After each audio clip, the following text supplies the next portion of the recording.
beaver dam. Looks like it. Stand in my shoe. I'm gonna make out like Now there's a cove right here, and then behind those trees is where we used to always fish. It's like a big pond looking thing.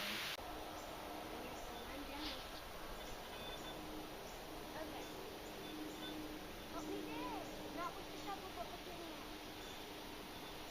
Like we were doing earlier. You have to dig a really deep. Yeah, like 7. Get out. I'm not bad. I'm not bad, baby. 7. I'm bad. I'm not bad. Just keep in there.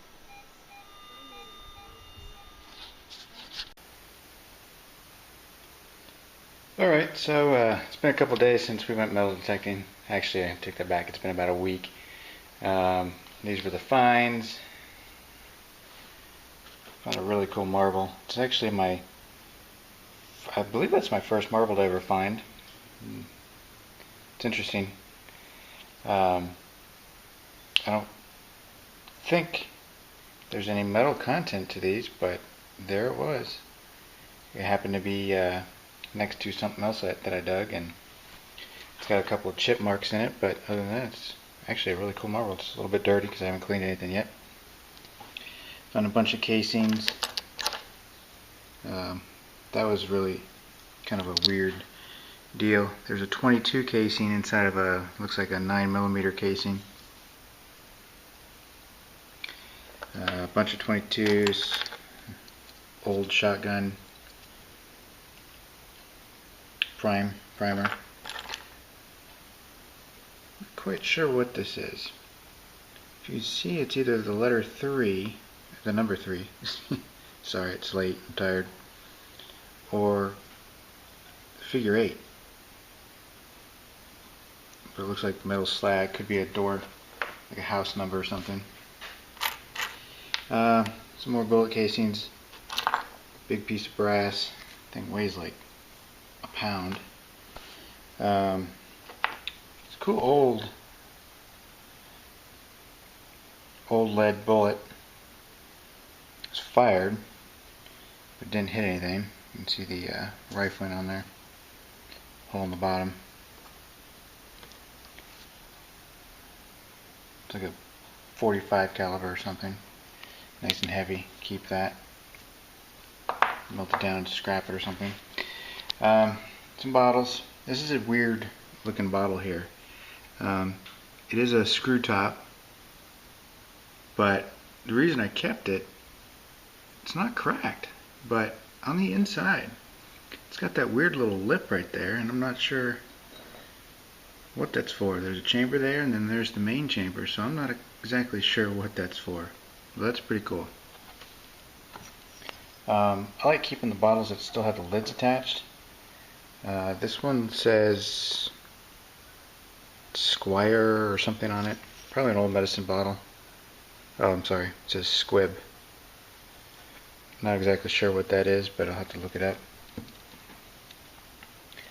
The wife likes the old looking, I don't know what these are, syrup bottles or something. And since she's a nurse, she likes keeping the old medical bottles.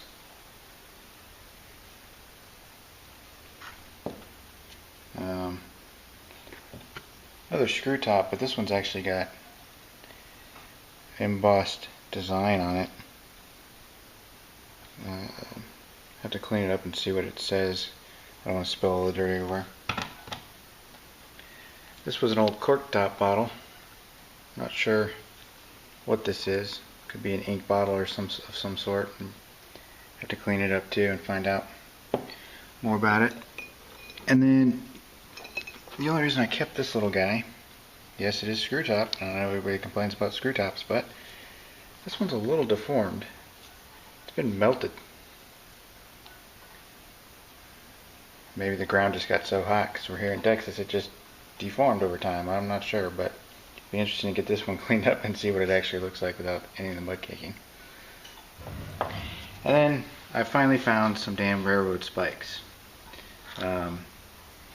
I like railroad spikes for some reason. Used to have a couple of them when I used to walk and flatten out the old pennies and stuff on the railroad tracks. Of course, you can't do that anymore because you'll get thrown in jail for being a terrorist. But I'm going to go ahead and do some electrolysis on these, and I'll get back to you in a little bit. Okay, so I've got my solution in some water. Water is only about 4 or 5 inches deep in there. I've got my little bracket on top, and I've actually got some baling wire wrapped around the railroad spikes here. So I'm just going to drop these in, get them situated in there. Let those kind of soak for a second. And then what I'm going to do is I'm going to raise this up until they're just off the bottom. Manipulate it so that they're not touching the electrodes on the side of the bucket, and get it started. So I'm going to go ahead and get that process going, and I will get back to you.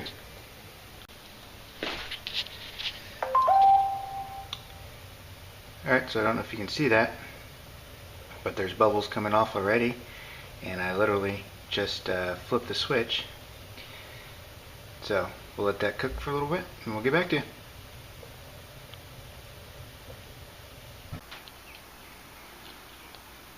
Alright, so the spike on the left here has been waxed. It has not been buffed. The spike right here on the right has not been waxed and has been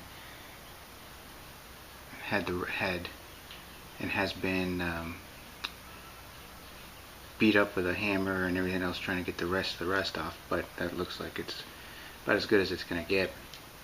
And the way that I wax these small items individually, instead of making a big bucket of hot wax and melting a whole bunch of wax, I use small pieces, rub it onto the stake, and then use just a 1000-watt heat gun, or actually that's a 1500-watt heat gun, and melt the wax on it, and that's the end result. And then of course this will be buffed up and it'll look pretty nice actually. But I need to do electrolysis on this chisel that I've been using too. But anyway, the wax that I'm using is actually Gulf wax, which you can buy at like Walmart or something. It's like 4 or 5 pounds for $2, $3. So let me go ahead and get these finished up,